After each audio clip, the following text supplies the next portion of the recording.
This is Talk is Sheep, the official podcast of the Wild Sheep Society of BC, brought to you by Sitka Gear. Come along as we bring conversations that matter to you into the high alpine. This episode is sponsored by our conservation partner, Gunworks. Thank you, Sitka Gear and Gunworks, for investing in healthy wildlife and sustainable ecosystems. Good evening, ladies and gentlemen, and welcome to another episode of Talk is Sheep. We are continuing on with our mini-series this afternoon of highlighting and featuring our wonderful board of directors members. And this afternoon, we've got Justin Kallusky on, the man, the myth, the legend, the goat slayer extraordinaire. Justin, welcome to the podcast. Thank you for being here tonight. Yeah, it's my pleasure. Nice to see you guys. Yeah, and also on board this evening, we've got CEO Kyle Stelter hanging out in the background, making sure that he keeps us between the ditches here tonight. Anytime Justin's on, I got to be part of it. It's so cool to listen to, like you said, the man, the myth, the legend for sure. So yeah, awesome, buddy. Great to see you and look forward to tonight. Yeah, sounds good. Me too. Absolutely. Yeah, Justin, you're kind of a unique fixture in our board of directors. You're a real deep thinker. You focus a lot on inspiration that you receive when you're out venturing in the wilderness. You spend a lot of time alone in the wild places of British Columbia and have some very pensive moments while you're out there in our vast expanses of wilderness. What is it that I think this has been touched on previously, but we might as well lead with this, diving right into it. What is it that actually got you so heavily involved in the hunting and conservation community? I think it has something to do with that fuzzy critter in the background there. Yeah. So I've been involved in hunting and fishing in the outdoor community ever since I can remember. I think one of the first pictures that I have in the family photo album is me at about, 2 months old, bundled up out on a lake in northern British Columbia in -20. I've been carted around out in the wilderness ever since I can remember, and it's left a big mark on me, and it's I would go as far as to say as it's not like a hobby or a passion or like something that I do, that I feel like it's intrinsically woven into the fiber of my being.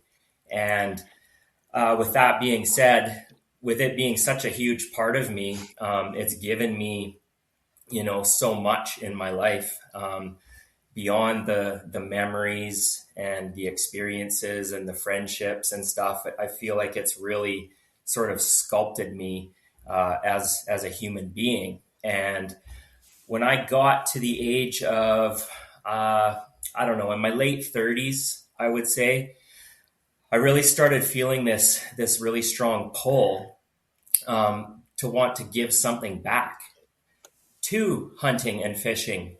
But I think, as is the case, when you haven't been involved or exposed to conservation, it could kind of seem a bit daunting or overwhelming of like, well, what the heck do I do? Where do I start?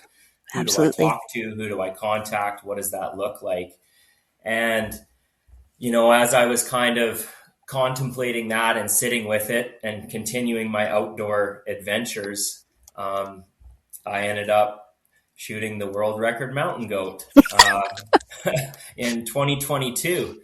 And I realized it didn't take me long to know that it was like, this is life, the universe sort of presenting me with this opportunity that I had been longing for. And a bit of a platform at that point. Yeah.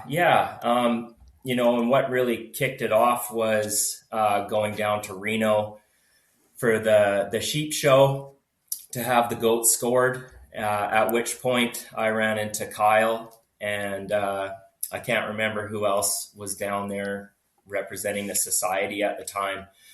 But like my mind was just completely blown. I was just like, had no idea that community existed. And I just knew right from the get-go, I was like, these are my people. This is my family. Like, these are the people that I've been looking for, my tribe, I guess you could say. Yeah. And me and Kyle had a great conversation and talk at the sheep show. And simultaneously, I had Kyle reach out and ask if I would like to be involved with the Wild Sheep Society. And I also had the Rocky Mountain Goat Alliance, for obvious reasons, reach out and ask if I would like to be involved as well. So of course, I had to sit with which one did I want to be a part of. And I know it kind of seems counterintuitive getting the world record Rocky Mountain goat, but sheep hunting has always just like had this, like, it's been a fire burning inside of me. It was what exposed me to mountain hunting and to all the wild, beautiful places of northern British Columbia. And to me, you can focus on like sheep or goats or elk or whatever, but it's all part of the same thing. We're out there to raise awareness and to promote stewardship of the land and conservation. And from what I seen at that time, the Wild Sheep Society, something about it just echoed like professionalism, and it just seemed to me like it was the cream of the crop as far as the conservation groups out there. And I chose the Wild Sheep Society, and now you're not going to get rid of me. Fantastic. Well done reeling them in, Kyle. And thanks for choosing us, Justin. Oh, yeah. We're lucky to have you. So, go ahead, Kyle. Well, just back to sheep show, there was so much energy around your goat, right? So I think that's where it was officially measured by BNC, right? Like there was WSF cut a deal with Boone and Crockett, and they actually officially measured it at sheep show, and there was just like this, like more energy than usual. There's always a lot of energy, but to have a world record goat, like a mountain hunting animal, scored at that show, it was just like, there's a lot of energy. It was pretty cool, man. And man, you were like floating around, like you were just like, yeah. Well, yeah. One of the really cool things, that I don't think I've touched on before was that at the time that I got that goat and I was in Reno, I was really going through a very difficult time in my life. There was a big upheaval. I had a lot of shit on my plate, and I was like feeling really beaten down, to be honest with you. And going to that show, it just really inspired me to like put myself out there a bit more, and it was really awesome to have people mirror back to me, that they thought I was a well-spoken, deep thinking, kind of guy that articulated himself fairly well. And it was nice to have other people, basically see my value at that point, because I was really not able to see it myself. So, in a roundabout way, like this goat, it really did change my life. And it wasn't in the sense of like getting any kind of like monetary sort of like rewards or getting any sponsorships or becoming famous or any of that crap. It really was, very wholesome. It was like this renewed sense of confidence for myself. And it was like being introduced into the sheep society, which, it was just fantastic. Yeah. Did you realize what you had when you harvested that goat? Did it take you a while? Yeah, not a chance. No. It's really funny. I took it to get it CI'd, compulsory inspected, and the guy was just like, just flabbergasted. He's like, "What is that?"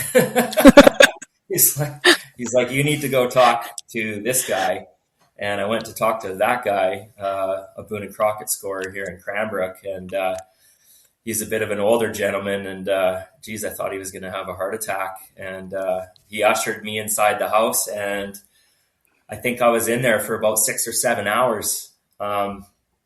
We just bullshitted, and he's like, you know, he said, I don't normally green score animals, but he's like, I gotta know. And he put the tape to it, and he put his glasses down on the table, and he's just looked at me, and he's like, congratulations. Oh man. He's like, you got the new world record. And of course I had to like dry it out for the whatever it was, 60 days or whatever the heck it is there. And I went back to see him 60 days later and knocked on the door, and I said, I have a bit of bad news. He said, well, what do you mean? And I said, the dog got a hold of it and chewed on it in a bit. It's a little bit shorter than it was before. And his jaw just dropped. And I said, I'm just fucking with you, man. That's dirty. Well, you gotta have some fun with it, you know? I don't know why you don't have a little more fun at some of these shows and drop some GPS coordinates for me here and there. But Justin's not much of a drinker. I can't get him liquored up enough to actually tell me where he got this thing. But one of these days, I've made this my mission. Well, you guys got to stop giving me so many tasks at the. Is that what it is? Maybe I'll have more time next year. Yeah. Maybe if you weren't so competent and capable, you wouldn't be given so many tasks. Oh, well.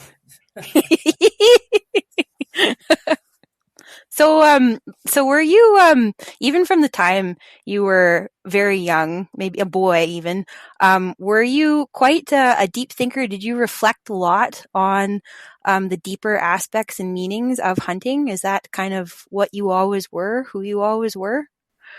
Yeah, I think so. I think, part of like, growing up and like, becoming older is really learning to like grow into your own skin. Like, I feel like we come into this life predisposed to be drawn or attracted to certain different things. And I know for myself, I spent the first half of my life kind of burying it or pushing it away or running away from it, like putting up this like facade of like, I went and did all the most dangerous jobs, that I could find. I was a bit of a hellion. I was an adrenaline seeker, an adrenaline junkie.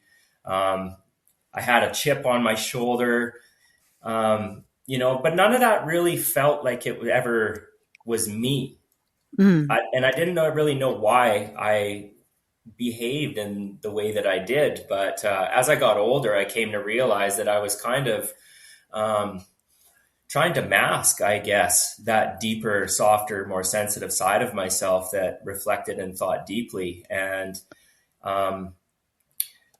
part of, another thing that I'll say about how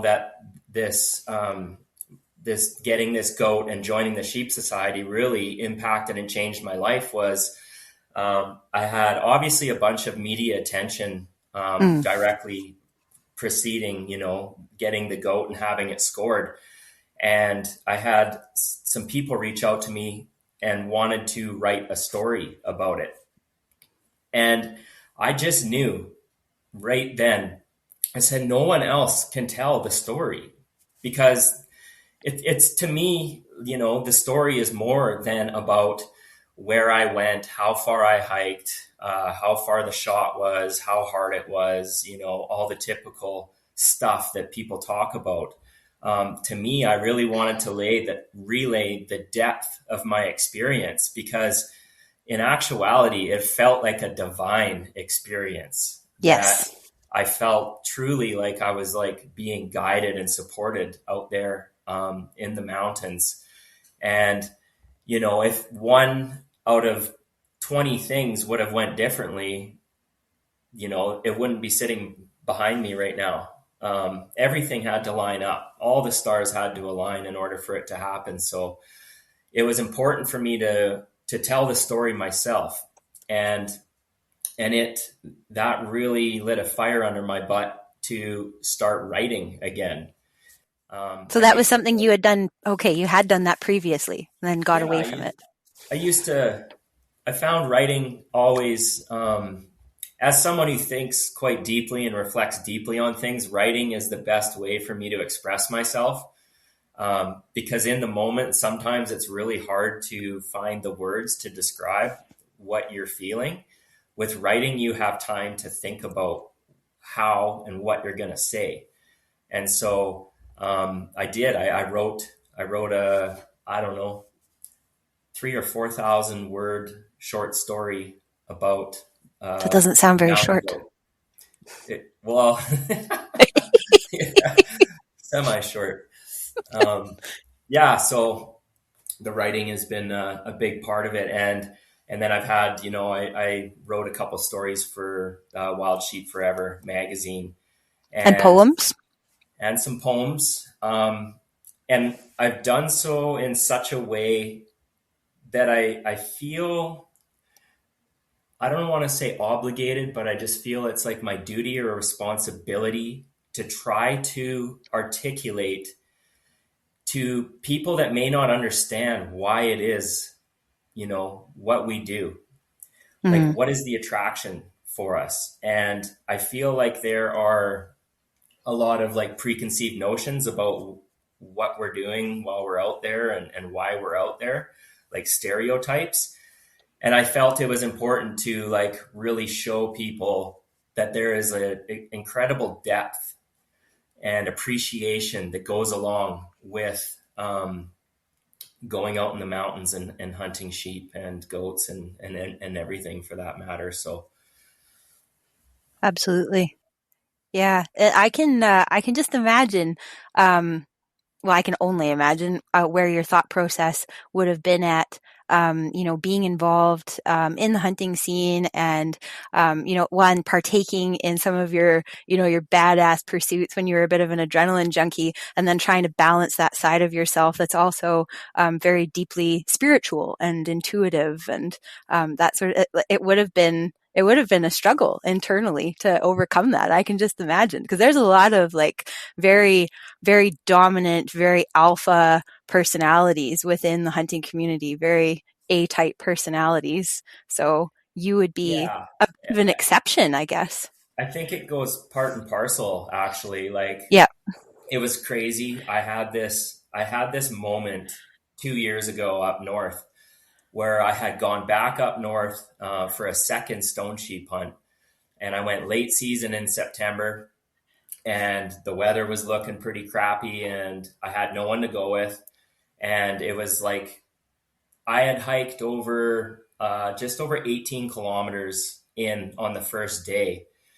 And I would have only gone 13, but there was nowhere to set up a flipping tent for the last 5 kilometers. So I had to keep walking.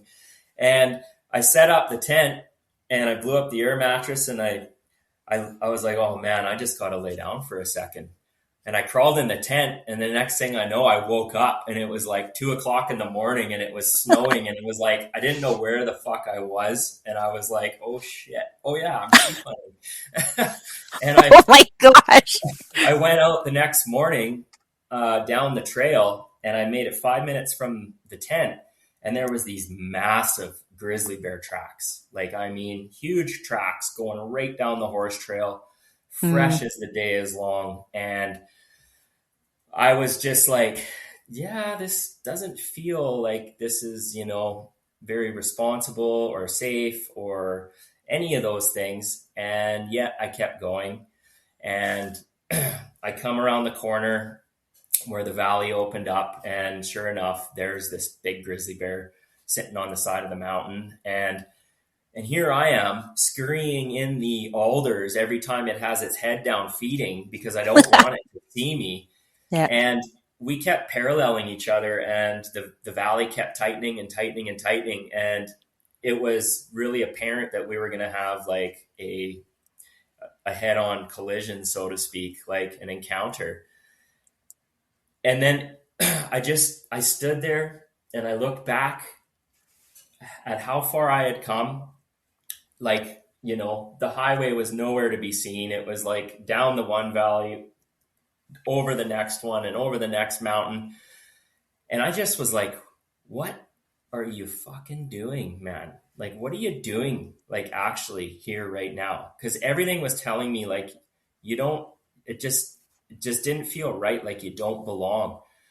And I realized in that moment how much role the ego plays in sheep hunting. That, Yes. you know, as much Hunting as in general.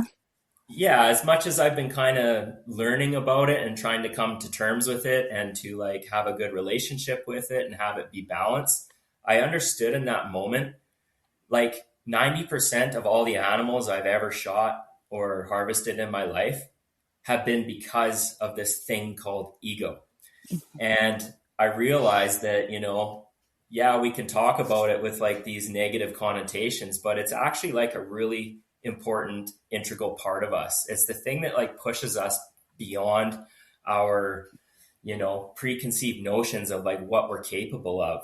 And it was like the hardest thing I probably ever did, but I actually turned around and I walked out of those mountains without even pulling out my spotting scope or, you know, even glassing for sheep or anything. Like the weather, there was 2 feet of snow forecasted.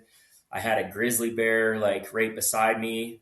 As I was standing there pondering all this stuff, a wolverine jumped out on the trail and was looking at me. And I was just like, I feel like this is a sign. So Yeah. I backed out. And, you know, I definitely don't have any like reservations about doing that. I feel like in that moment, I was just like, holy shit, I think I'm growing up.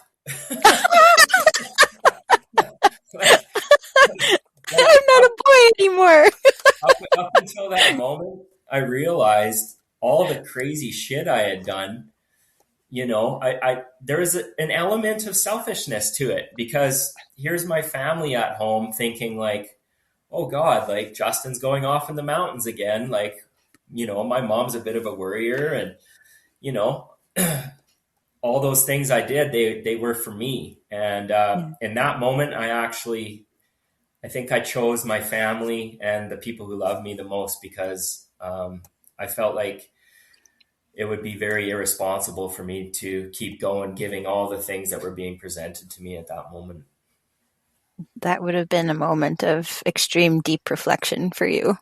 Yeah. But, you know, in your case though, and I think in so many people's cases, yes, there is an element of ego involved. There's also a lot of pride that is taken in what a person does.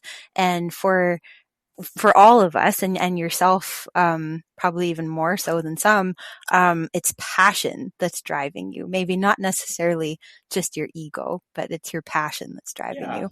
It's a culmination of all those things. And I really truly feel like as you get older, you know, the percentage that those things drive you, it kind of changes. Like it more becomes about the passion and less about the pride. Mm-hmm. Like I got a world record mountain goat. Like, what do I have to prove? Like, I got nothing to prove to nobody. Like, I have 4 or 5 sheep on the wall. I've gotten many beautiful, and like good caliber animals over the years. Like, you know, it really is becoming more about like that inner journey, that connection, that reflection, you know, all those kinds of things. That stuff is like taking up more of the space in the hunt than the need to be successful. Yeah. And, you know, in terms of like, if we want to talk about conservation, I feel that we as hunters can sometimes put unnecessary expectations upon ourselves. Like if we have these high expectations and we got a lot of pride, it could be the difference between us choosing to pull the trigger when potentially we should be walking away. Mm-hmm. Like I feel that decision is influenced before we even step foot in the field. Yeah, I would agree with that. Absolutely. Happens to all of us at some point in our hunting career, maybe multiple points in our hunting career, if we're being honest with ourselves. Yeah. I think I just wanted to touch real quick on your intuition that you've developed over the years. I really feel like that's something, honestly, that a person could focus an entire podcast on, because that's something that I think a hunter really finely tunes over the years of being in the mountains or just in the bush. Like, you really, really learn to listen to your intuition. It's interesting to hear you talk about your experience and how you had just this all of these scenarios line up that sort of started triggering alarm bells in your head, and you're like, okay, it's time to back out. I know. So I did my first ever little solo sheep hunt with my dog last year, and beforehand I called you and spoke to you about it, and you gave me some very sage advice. You're so full of wisdom, and I really put a lot of thought into the things that we discussed when I was sitting up there on the mountain by myself. And on a previous podcast with Spike Camp Chuck Peeling, I mentioned that one thing that my fiance has taught me is that if you have too many bad scenarios that do start stacking up against you in the mountains, quite often it's time to, really take stock of that and sit and think before you actually make some stupid moves that you might regret or maybe might not even come back from. So good for you for recognizing that and pulling out, because it sounds like things were kind of stacking up against you there. You're getting all these little signs out in the wilderness. Yeah, well, I think a grizzly bear is a big sign, but Yeah. 2 feet of snow in late September, that's Yeah. not a little one either. So, but yeah, I definitely, that intuition piece, like, I think it's so funny that, like, we as mountain hunters, we're looking for every little tiny advantage that we can in order to, like, necessitate success. And it's like we're spending thousands of dollars to shave a few grams off of this piece of equipment or that piece of equipment. And in reality, like, what more powerful, like, tool could we possess than the power of, like, intuition? In all reality, like, it's going to be the thing that's going to, like, tell us to stay put, tell us to take a second look, time to pack up and go and look over the next ridge. Like, I can't tell you how many times since I've started to listen to it where it's really pulled through and come through for me and helped me have a more successful, enjoyable experience. But we'll save that one for another time. Absolutely. So you've drawn a pretty incredible tag this year. Will you be putting some of that intuition to use on this hunt coming up? Yeah, I already have it. I know, I've been getting little snippets here and there. Yeah, so really cool. I drew a Rocky Mountain Bighorn tag that was around like 30-1 odds, which is, like, super cool because, for a variety of reasons. But when I moved to Cranbrook 4 years ago now, I had punched my sheep tag on a beautiful full curl stone sheep up in the north, and I ended up moving to Cranbrook that year. So I had punched my tag, but I went out bighorn hunting for my very first time with one of my best friends who lives down here. And, like, I'm telling you, like, what an experience. Like, you couldn't, like, the two hunts are so vastly different. Like, you can't even compare bighorn hunting and stone sheep hunting.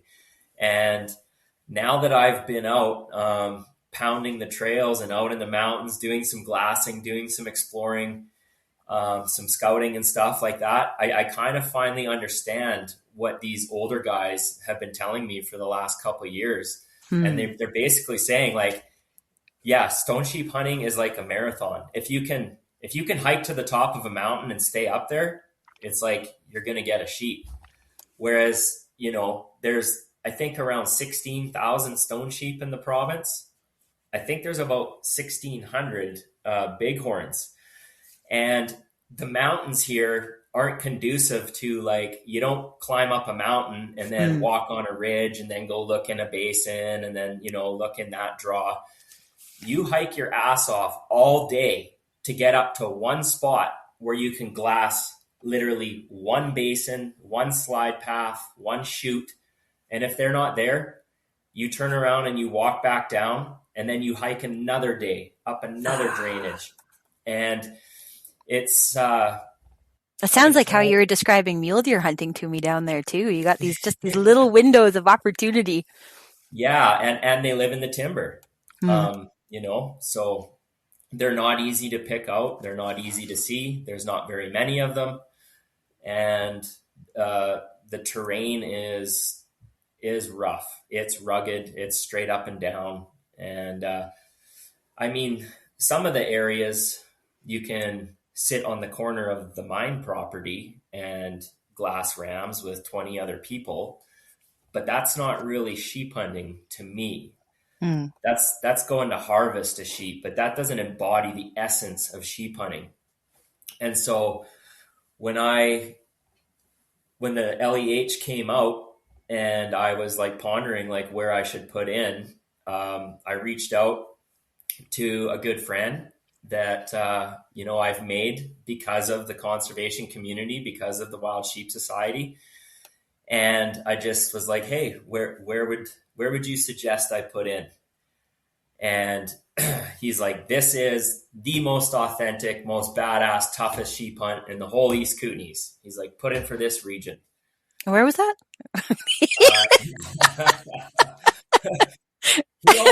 He also has horses, and I don't.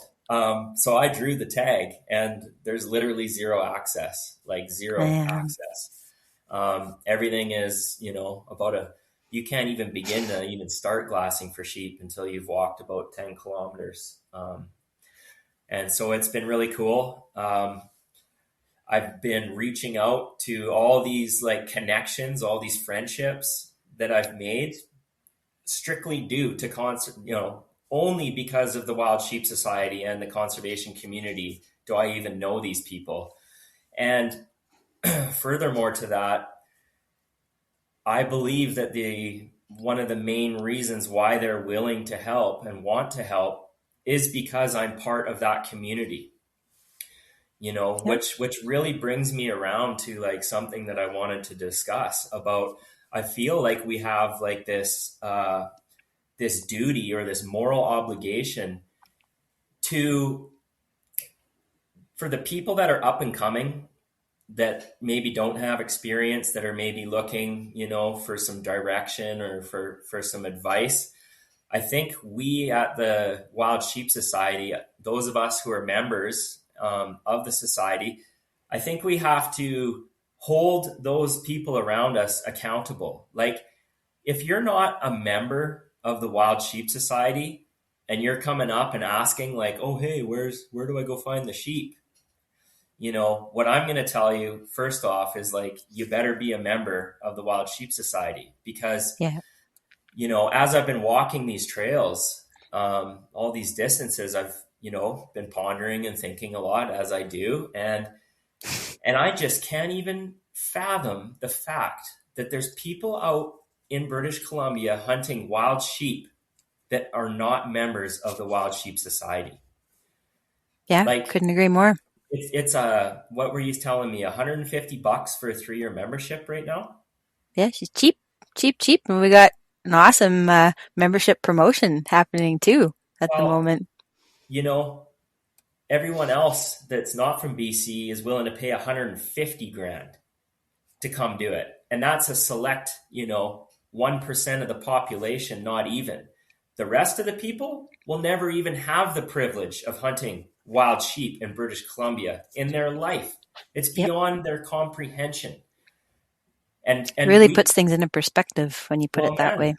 Like wake up, people. Like, come on. Like, this hunting sheep here in the mountains of BC is not our, it used to be our right, but it's not our right anymore. Like, I've witnessed the bighorn hunt being taken away right in front of me here.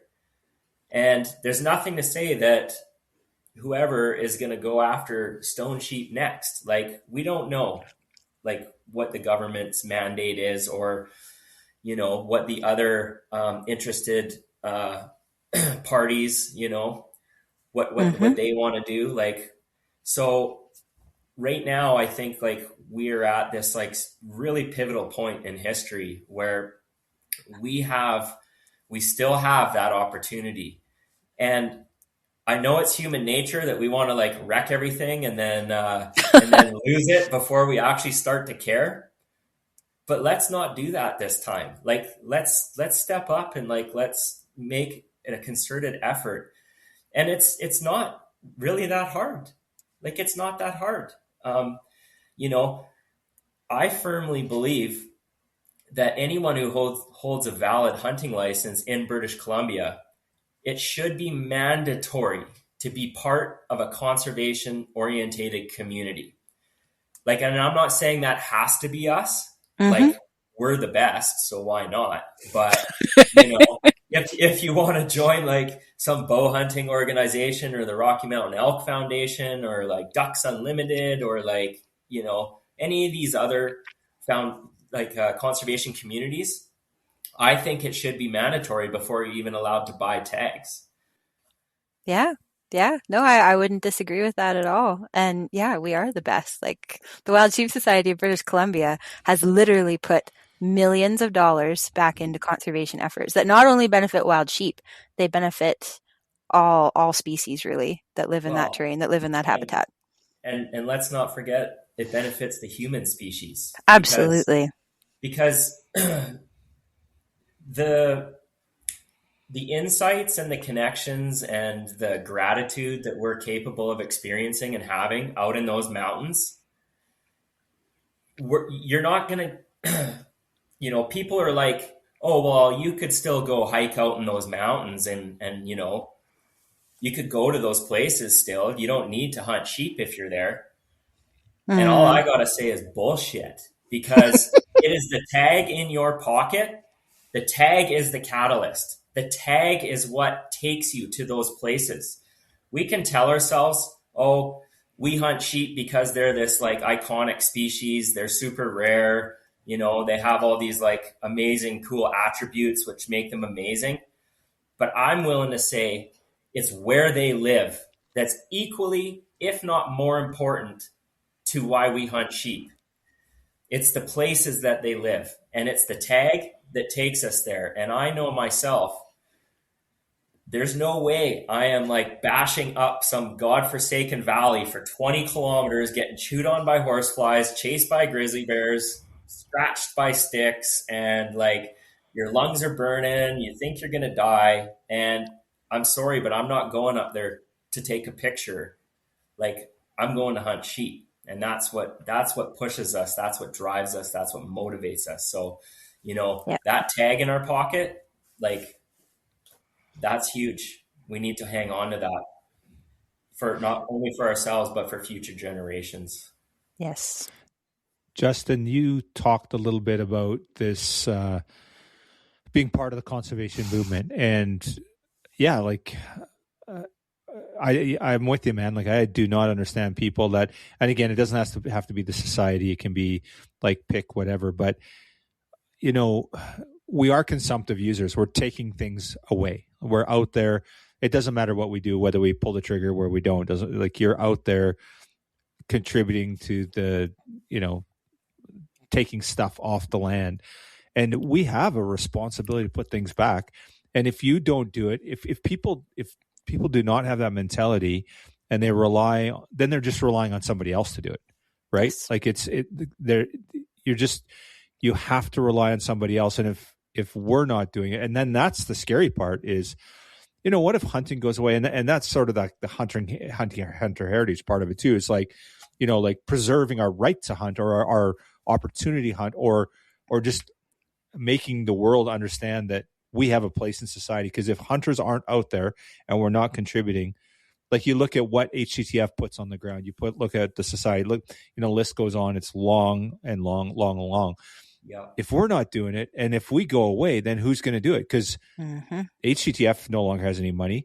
And we look at these advocacy orgs, these anti-hunting orgs, and I didn't mean to go on this tangent, but they're not going to do it. So who's going to do it? Like, to me, that's the question. Who's going to do it? It all comes full circle. And if we're not doing it, it all goes away. It all goes away. You're 100% right. And, what I would like to add to that is, in order for you to be passionate about something, in order for you want to conserve it, to protect it, you have to have a connection to it.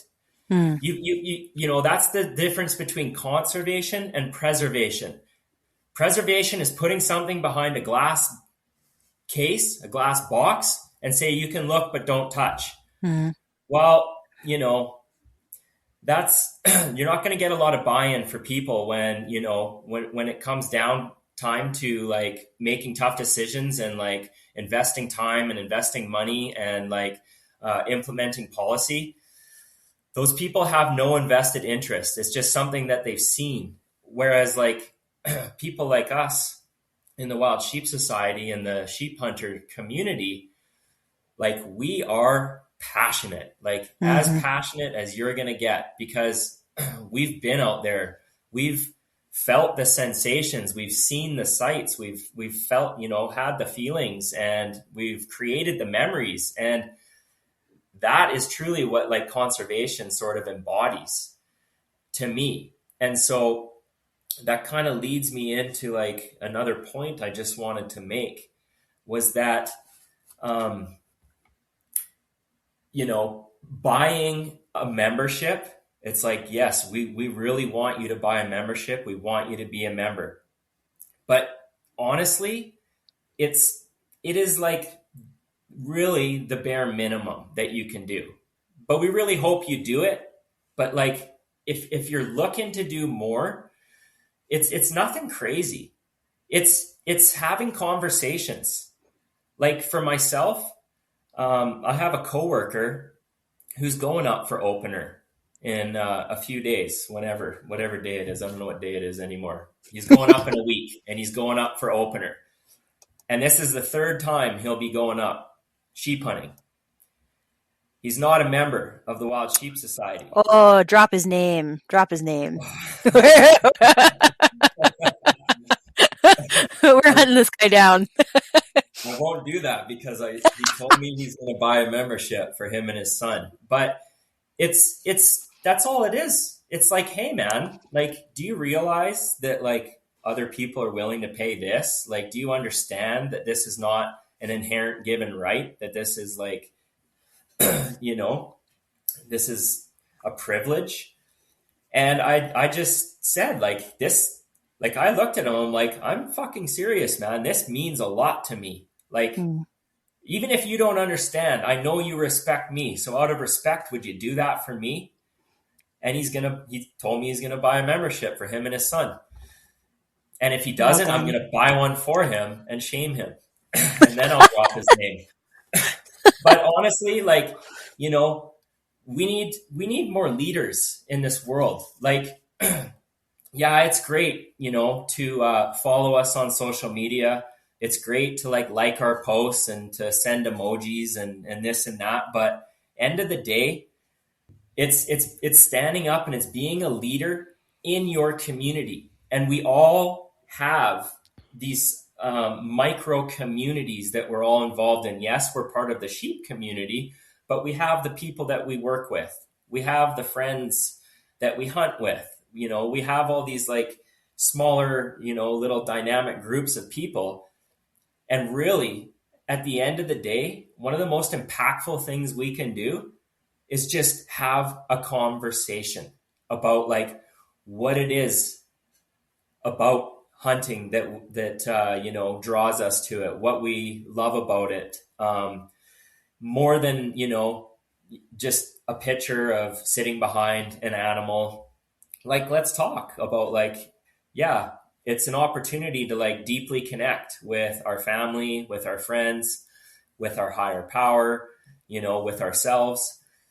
I feel like if we do a better job of like sharing with the broader community of people what it is that draws us to hunting, we're going to have more support and understanding, and we're going to bring more people on board as a byproduct. Absolutely. Yep. Good thing we've got you in our court.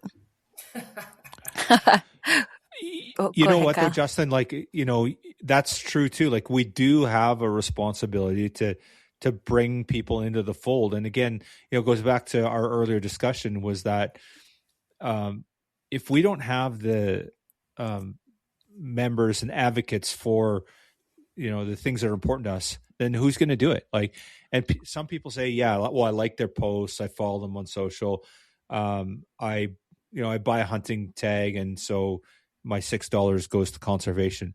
And that is woefully freaking inadequate, because it's not adequate. That's not doing the job.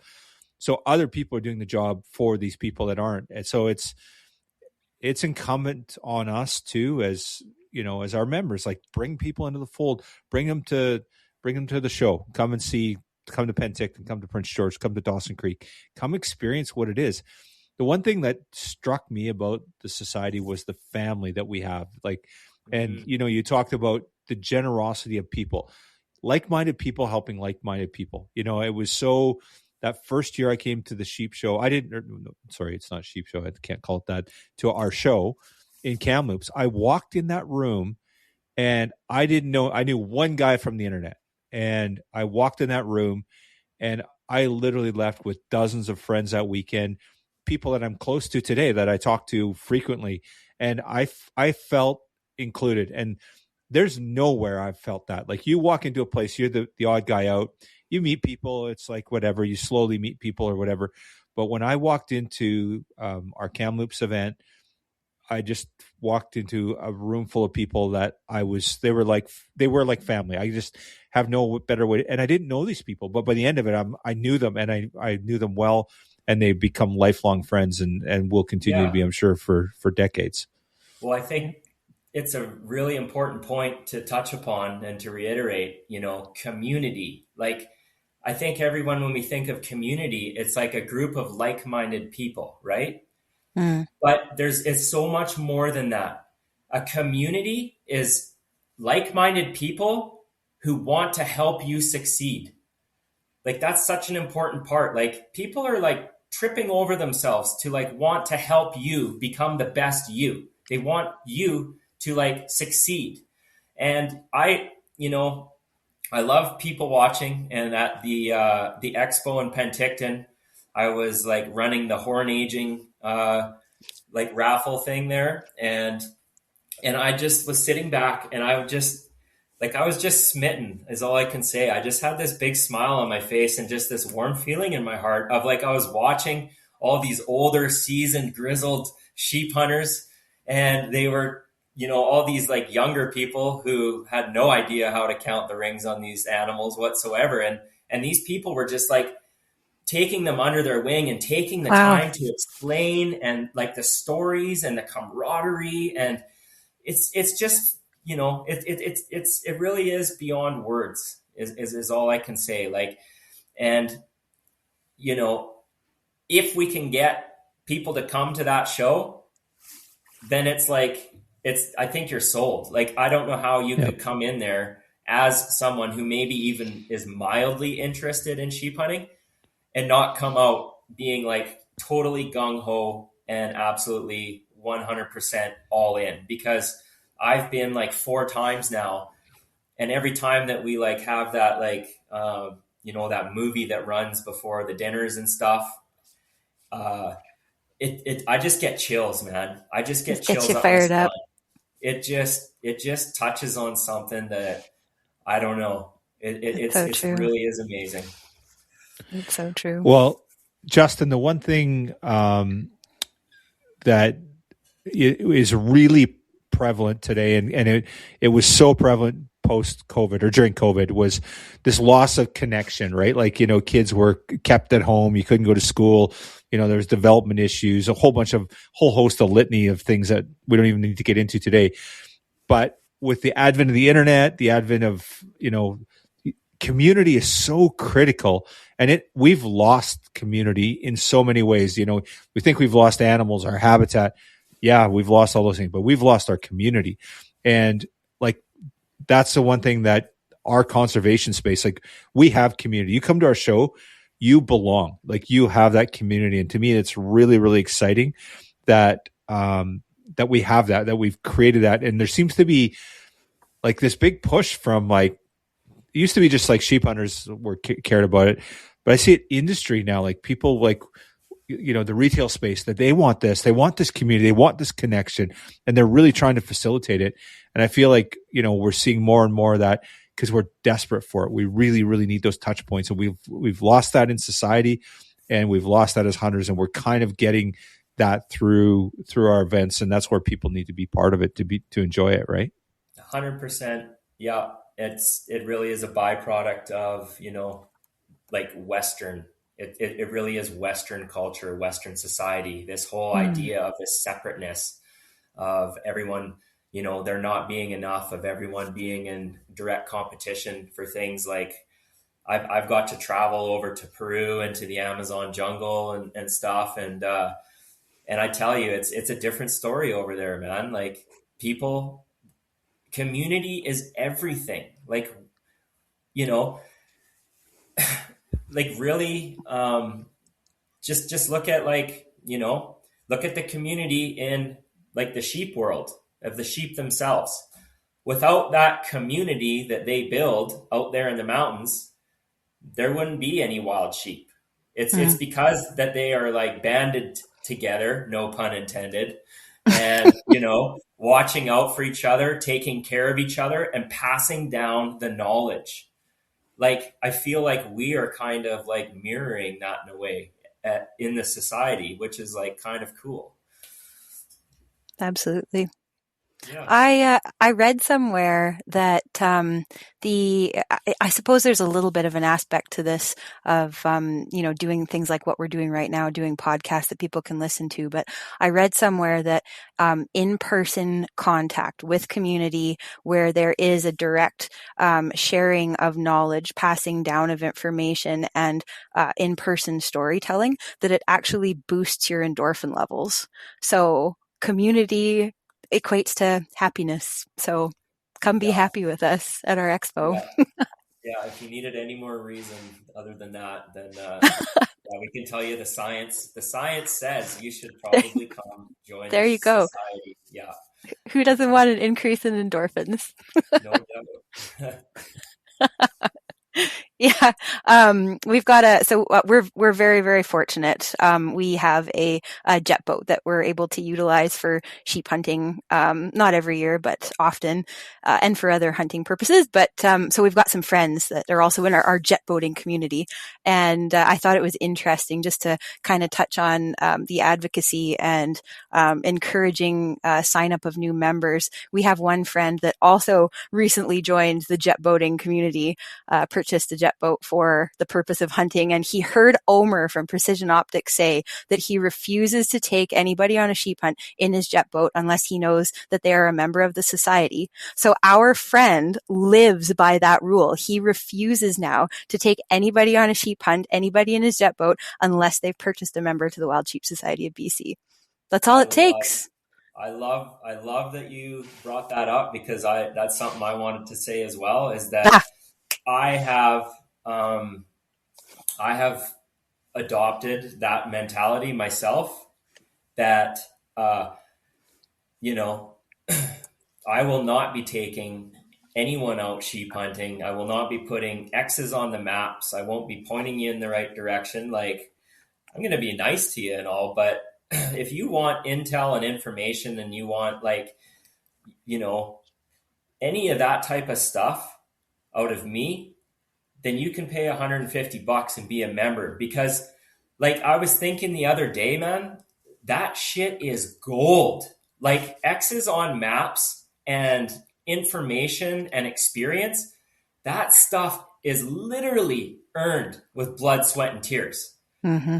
Like, legitimately, like pounding down a trail for like 20, 30 kilometers, going up the wrong way, going that way, figuring it out. Like, if you're able to shorten someone's learning curve like that, like, even if you can't view it through the eyes of like, it is kind of your moral obligation and your duty to like protect that which you enjoy, conservation, then look at it like through a monetary lens. Like, you're going to save yourself all this time and money by investing this $150 to be a member. And then, you're going to gain access to a wealth of information that is going to like help you be more successful. So I don't really give a shit which way you look at it, but at the end of the day, you got to be a member. That's just all there is to it. End of story. Yep. You were recently really heavily involved with a volunteer effort down in your neck of the woods too, and did some advocacy work there. I think you got a couple of members signed up in the process, doing some really important work there. Yeah. Tell us a bit about that. Really cool. Like, I know Chris Bosman, who's like I don't know his official title, but he's up there. He's on the board, or he's in charge of like the Nature Trust. He was like, I think he was so enthralled and impressed with the professionalism and of the Wild Sheep Society that he decided to buy a membership, which, I mean, we're happy to have anyone as a member, but to have someone of that caliber, of that stature,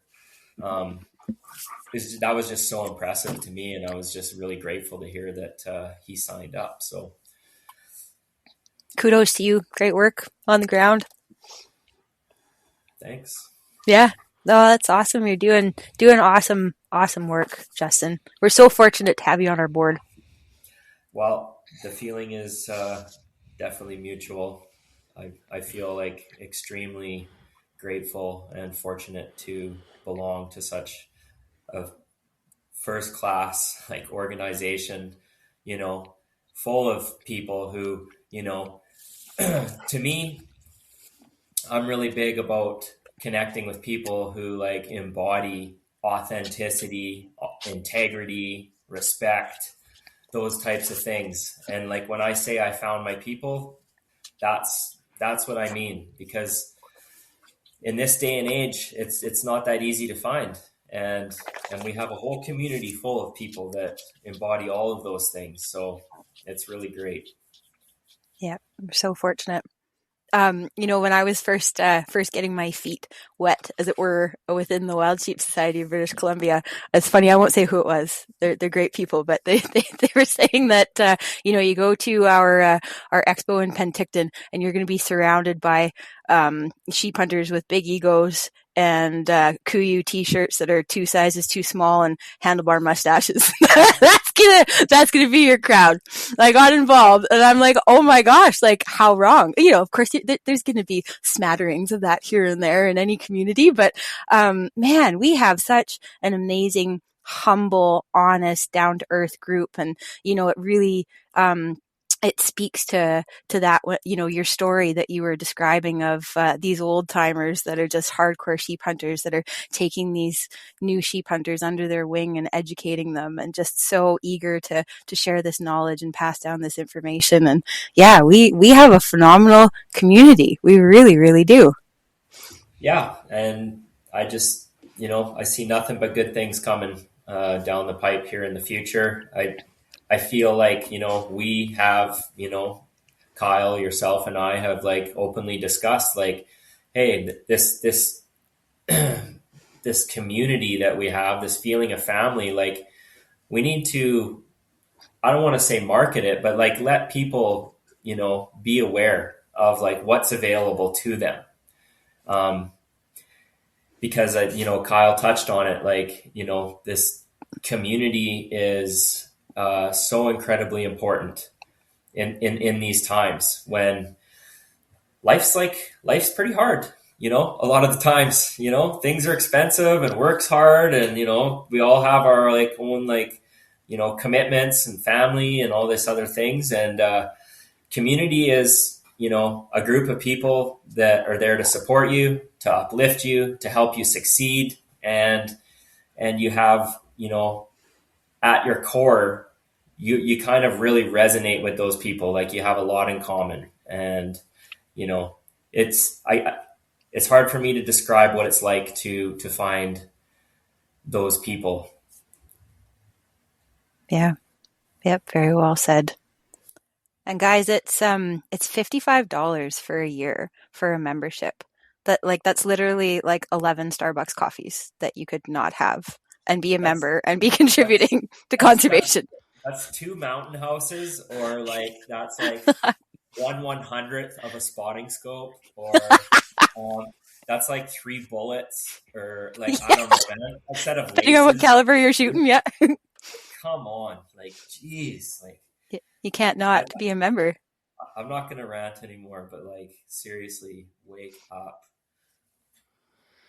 So just on that note, so just because that wasn't enough for people to join, we do have a super cool membership promo right now, right? So we've got $22,000 in prizes. So the way it works is that anyone that signs up between now and I think it's our Penticton show, so you still got lots of time to sign up.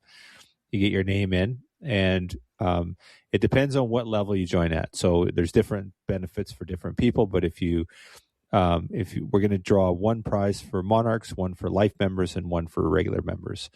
So, and you get to choose. The Monarchs choose first because they've put in more work, blood, sweat, and tears, and then our life members get to choose, and then the regular member gets what's left over. We're going to pick one of those of all 3 categories. So it's a Boswell Jacobs 10-day safari. Hannah, you know all about that since you've got a trip planned in 27, I believe, or 28. You betcha. 27 tentatively. 27. Cool. And it's to Impala to wildebeest. It's all your stuff is covered. Your hotel, your accommodations, the hunt, all that sort of stuff. You got to get there. And then also we have a Fierce rifle, the full setup, beautiful, like all the bells and whistles, everything that you need to be successful in the field. And then we also have a set of Zeiss binos, so premium optics, $22,000 in prizes. And all you need to do is sign up, and you could win at any level. So, hey, if you just want to tip your toe in the water, buy a regular membership, we said $55, amortize it over 3 years, $50 a year, dirt cheap, or you could go life, or you could go Monarch. So lots of things for everybody. Sorry, I just had to throw that out there. We're talking about membership, so I thought it was appropriate. But, and honestly, there's so many things with the membership that's super critical, because when we go to Victoria and we're trying to, we are advocating for our membership and for wild sheep, but we also have conversations about hunting regulations. And when we show up and we say we have 2,000 members versus 500 members, it makes a huge difference. So just being part of something like that, having your name on that list is critical to the work that we do. And we do advocate for our membership actively. We do a lot of things. We go to Ottawa. We have these national conversations on around issues that are important to sheep hunters or hunters in general. And that's the thing too, is you don't even have to be a sheep hunter, right? You're like, well, I like the moose hunt or whatever. Well, we're out there advocating to make sure that you have an opportunity to do that. We go and actively work with government and have those conversations federally and provincially. So, lots of reasons to join. But anyway, I'm off the soapbox now. Back to you. No, that was beautiful. That was beautiful. Couldn't have said it better myself. Yeah. Yeah. Well, I think, what sets the Sheep Society apart from maybe other organizations is, the money actually goes to where it's supposed to go. Yes. Our board of directors, is full of like really intelligent, smart people. And, we're not frivolously wasting people's hard-earned money. Like it's making it onto the ground in the form of fire. It's making it onto the ground in the form of drugs for disease mitigation.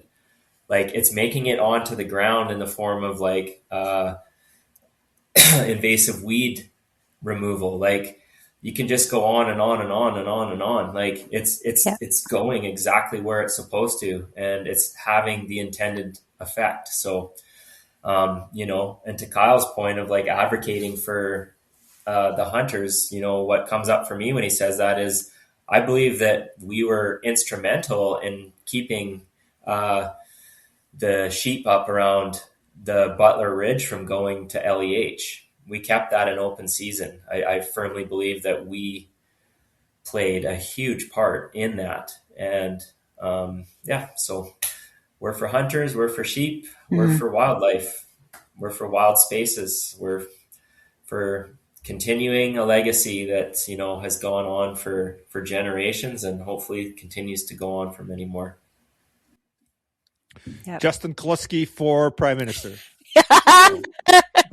Sorry, I got confused there for a second. Pretty good stump speech, buddy. You have me signing up. I'm going to go sign up right now. Okay, I might have convinced myself to sign up for a monarch here or something. That's the thing. Talking to you guys. You too, Justin. That was great. Really appreciate it. And I just want to send a shout out to everyone who is a member. We deeply, deeply, deeply appreciate you and what you do. And we really wish you all the best of luck this season. And just remember, success comes in many different forms. Don't get too stuck on, having an attachment to what you think success is going to look like. Go into it with an open mind and an open heart, and you never know what you'll receive. So have fun out there and be safe. Maybe you will be the next world record goat slayer. Not a chance. Thanks, Justin. That was great. You betcha.